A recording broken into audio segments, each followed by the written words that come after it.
The third mode in hot Q is called the Q loop, and I get to that mode by holding Shift and pressing hot Q. And Q loop works very similarly to the loop mode.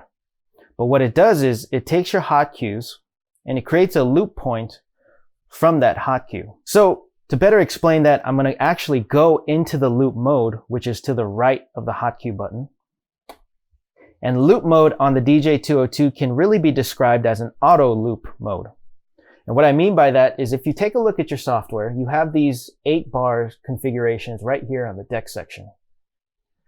You have these 2 outer arrows that you can press to move and change that 8-button configuration. And what I mean by that is as you press the pad, you'll see that it lights up the corresponding number or corresponding value inside of the software. So let's say I'm here, where the 1 is at the upper right corner and the 2 is on the lower left corner. What these numbers here are basically beat increments. Something to note is that most popular music styles these days are in what we call 4/4 time. What that means is there are 4 beats in 1 bar or 1 measure. A bar is called a measure or a measure is called a bar. Those 2 terms can be interchangeable. Now, why that's important to us here in the loop section is because each of these buttons here are in what we call beat increments.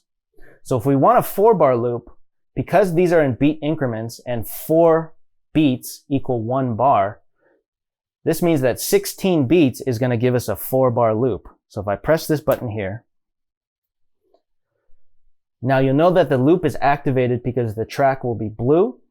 So if I press play, it's going to loop for 4 bars, and by the time it gets to the end of this track, it's going to bring me right back to the beginning.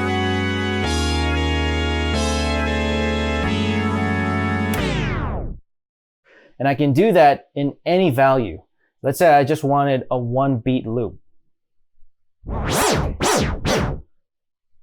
All that is going to give me a 1-beat repeat. 2, 3, 4, 1, 2. So an advantage to having an auto loop section on your DJ-202 is that you can do EDM style build ups or breakdowns. And how you do that is, let's say I've got a track right here and I want to start to get out of it.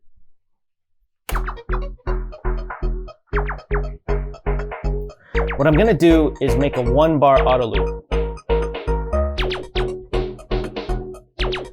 And now what I can do is step down and make it so that I have an avenue to transition.